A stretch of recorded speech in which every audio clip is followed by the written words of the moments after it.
Well, it's like he said, we gotta call up Ryan and call off our religious satire movie.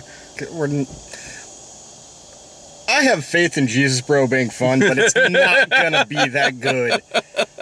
It's all over, people. Canceling the fundraising.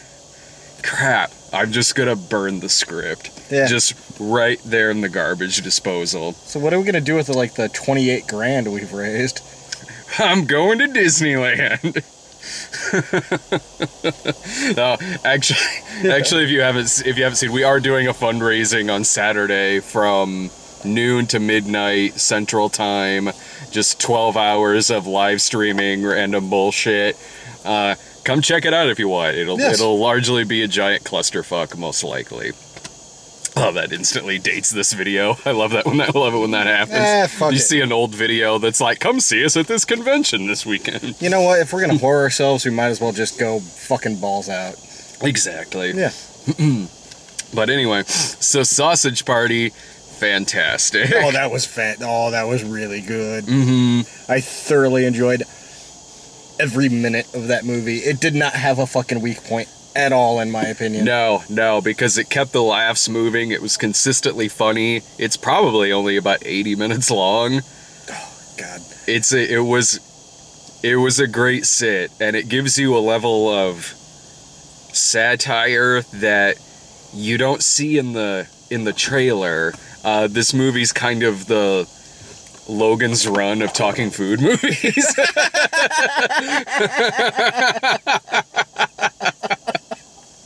That is an amazing sentence. Holy shit. I was sold on this movie from the beginning because I've always felt this way from watching commercials in which the food talks and seem to like the fact that they're about to get eaten, whether it's the talking ice that love the fact they're going to get melted in a glass of Coca-Cola, or like the talking pasta that's just really happy about being doused with melted cheese in the oven.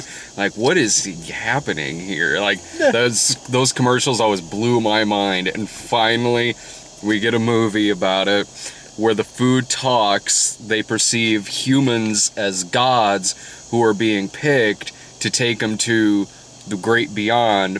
And if you've seen the trailers for this movie, you know what that is. And it's horrifying and fucking hilarious.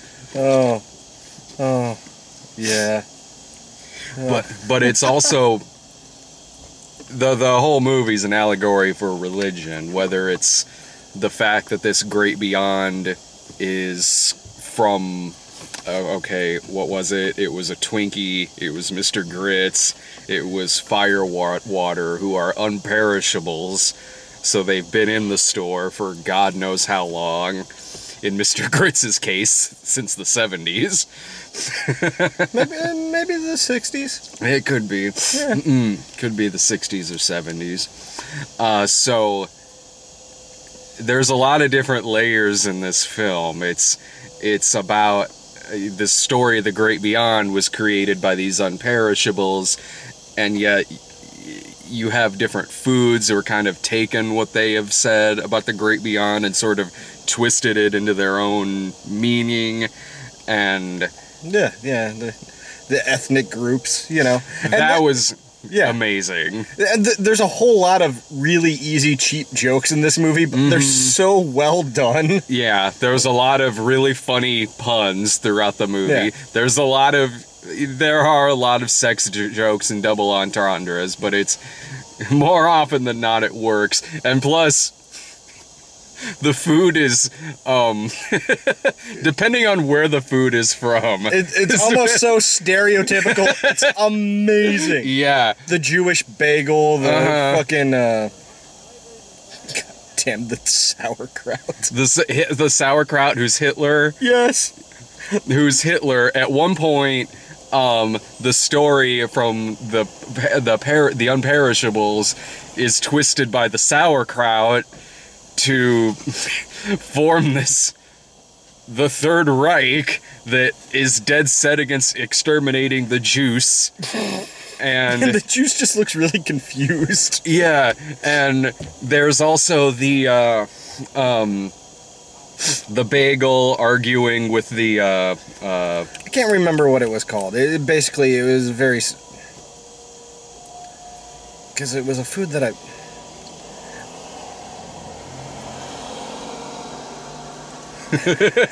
I don't know what it is, but I want to eat it. It looks delicious. It's not similar from like a fucking, pita wrap, but floppy and very. Well, it's very basically them arguing about the Holy Land. Yeah. You have that. You have. But they come together because they both like hummus. Yeah, exactly. They say to him, like, why can't you share this land? What? So, yeah, the Nazis want to exterminate the juice. One of the villains in it is a talking douche who's voiced by Nick Kroll and does this stereotypical douchebag, yo, bro, voice. It's a lot of obvious jokes, but it works. It works really well because not only do they have a good storyline going, they also just take it to an absurd level that it's just like, yeah, that's really obvious, but fuck, that's great. Oh, the movie... Here's the thing. Well, first of all, I love the fact that they are at this theater. They are really trying to make sure kids don't get into this movie. Oh, like there is a sign like at the box. There's a sign at the box office that was like a picture of the food and said like this party is for adults only. And not only that, there was a lady checking tickets, which at the door. Really never happens. Only like in this case, I think it's so. Like parents aren't taking their kids. I see that when it's like a big event movie, like an event. Oh, an Avengers movie or Star Wars or something. But like, so there, and my feeling is like, don't put that sign up at the box office. Don't check tickets. Let the parents learn the hard way, like the food did. Yeah, but if they didn't do something, the amount of complaints they would get from this movie... Serves them fucking right. Oh, no, I don't disagree, but, like, I expected, knowing the people involved, and just from the previews alone, that this was going to be... There was going to be some rough shit in this. The fact that the name of the movie is Sausage Party. Yeah, but my God. There's an orgy in this movie. You can see really, really long orgy. You get to see Hitler get fucked in the ass. By Juice. Yeah. While saying 9. Yeah. Oh, and yeah, you get to see the Firewater, who's the stereotypical Indian chief, talk about how his aisle was taken over by crackers, which then leads Mr. Grits to also talk about his distaste for crackers. God damn, those fucking crackers.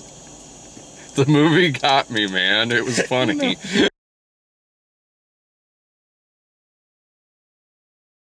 The movie was a fucking blast. And like, so Seth Rogen, who's Frank the Sausage, of course that's his name. This movie has a song by Meatloaf in it, sung by his singing Meatloaf. Hell yeah. It was great. Yeah, fuck yeah. So he's put in a position to where he wants to tell all of them the truth because he eventually finds out what is happening to the food and that they're getting horribly tortured and eaten. But, that ends up shaking up their world and shaking up their universe. And so then he kind of learns as the movie goes on, like, if I want to talk, I guess I shouldn't really be a dick about it. Yeah, it's, it goes from religion's a lie to, well, people are going to believe what they want to believe. There's no need to be mean about it, to just pure fucking chaos. Yeah, pure chaos. There's decapitation in this movie. Human decapitation. There is human death in this film. Like, going to see it, I was wondering going in, I was like, how does this story end? Like, are we just gonna stop eating food? Like, how is this story in this universe gonna end? And is it in the same universe as the movie Food Fight? Not to my knowledge. It would make sense if it was, but by the way. This is a far better film than Food Fight. Did you really have to say that? Sometimes you do. There's people who thought the Rick head on Crystal Pepsi was legit. Yeah, I know. And that made my day. It kind of made mine too. It's the fact that nobody's got, like, so many people just don't understand that character and how fucking stupid he is. Mm-hmm. Just fucking hell. That's why I'm laughing at the end of every other fucking take. Because I can't believe the shit that I'm saying. Just wait till the next one. The Rick head on McDonald's special sauce. We shot that one yesterday. That one's actually going to piss a few people off, I think. There could be a Rick head video where he's just breathing, and it would piss someone off because they think you're offending the dead.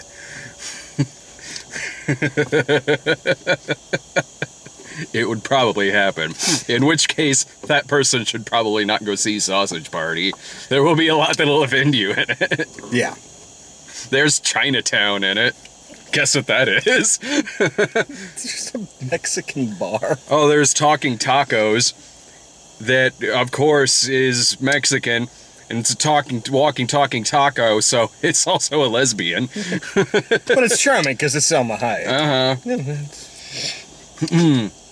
This is one movie where I wanted to stick around for the credits, too, just to see who all the voices were. Yeah, I mean, some of them I had a hard time placing. Like, the fucking bagel, I had no clue that was Edward Norton Jr. Yeah. Or Edward Norton Jr. As Sammy Bagel Jr. Yeah, I'm sorry. It's late. I haven't eaten yet today. I knew what you meant. Yeah. Yeah, I didn't know that until it mentions it at the end. I was having a hard time placing the douche at first, because I had a bunch of... Oh, I knew that was Kroll right off. Eventually I did, but when he first started talking at first, I was like, that could be Nick Kroll, that could be Bill Burr. Yeah. A lot of them I knew right. Of course, Seth Rogen and Kristen Wiig, but yeah. Michael Cera, Jonah Hill, Danny McBride. The Danny McBride one, I didn't catch it first. I knew he was in it, so knowing he was in it, yeah. and when he first started talking, I was like, oh, okay, that one's the honey mustard. Yeah. That's Danny. Honey mustard? You're crazy. We don't know what you are. Are you honey? Are you mustard? I didn't know that the one dude was Bill Hader till the end. Oh, that guy's so ridiculously good at voices that, you know. And it was a fun ending credit sequence, too, because you get to hear Three Dog Night over hilarious cartoon imagery. I don't want to... I realize we've already spoiled a lot of shit about this movie. Spoiled, yeah. But I guess I don't... It's a positive review for a comedy movie, so this is probably going to be a fairly short video. I'm running out of shit to say other than go see it. I enjoyed it immensely, and, you know, quite frankly, I'd easily say top 10 movie-going experiences of the year for me. It was hilarious. Definitely one of the better comedies I've seen this year. The way that the story is structured with, like, this simple Seth Rogen figure kind of leading this revolt as the movie goes on, it was reminding me of, like, and I'm sure that was maybe the goal of the movie too, and I definitely mean this as a compliment. It was reminding me of, like, a raunchier, like, Woody Allen comedy. Yeah, yeah. Like Love and Death, Bananas, Sleeper. With fucking. Yeah, with lots fucking. of fucking. Mm-hmm. With yeah. Still the double entendres. Yes, yes. Maybe not quite as subtle as a Woody Allen movie. How'd you get so good at sex? Ooh, I practice a lot when I'm alone. Love and Death. That's a classic. So, yeah, I recommend going to see this. If you're sold on the trailer, you're going to like the movie. If you want to see a really smart, clever satire about religion that involves talking food, it's really good. It's really, really smart and funny. I really can't recommend this movie enough. Do not take your children to it. Take your children to it. Okay, do it. Yeah, he's right. My mom would have taken me to this. Yeah, and then I would have gotten in trouble because you would have showed it to me as soon as it came out on video. Definitely. Remember when your dad was like, "Don't worry, son, when you're older, I'll show you Blue Velvet." I've already seen it. You saw it at Brad's, didn't you? Yeah. Middle school was fun. Oh, yeah. Candy colored clown. Alright, well, I know Sarah and I are seeing... Pete's Dragon didn't get a pre-screening. It was originally listed as having one, but then there's some Opera Fathom event thing going on tonight, so I think that might have taken its place. So I think Sarah and I are going to try to see Pete's Dragon tomorrow. Other than that, next week, I think, is War Dogs, and a couple other things are next week, too. Can't remember off the top of my head. And we'll probably fit in the annual fair video somewhere in there in the week. Yeah. Let's date the fuck out of this video. Oh, yeah, hell yeah. Fair we video. got the state fair video we're going to be doing. Yeah. Another Rickhead coming soon. Mm-hmm. Tuesday, Sarah's birthday. Wish Sarah happy birthday. Mm-hmm. Tuesday's Sarah's birthday. Again, stop by the site on Saturday for the live stream, noon to midnight. Have Central you figured Time. out how you're gonna do? Is that gonna be through YouTube or? Yeah, I'm gonna check out the YouTube live stream tomorrow. I haven't said exactly where it's gonna be. You'll find it on the site. It'll be on the cinemasnob.com. Yeah. But I'm testing out a bunch of different stuff tomorrow afternoon just to get the kinks worked out. Doesn't matter. It's still gonna be a giant clusterfuck. So I hope you tune in. Well, if it turns out really bad, it's 12 hours long. By the end, we could get really drunk. Really drunk and really good at this. Exactly. See ya.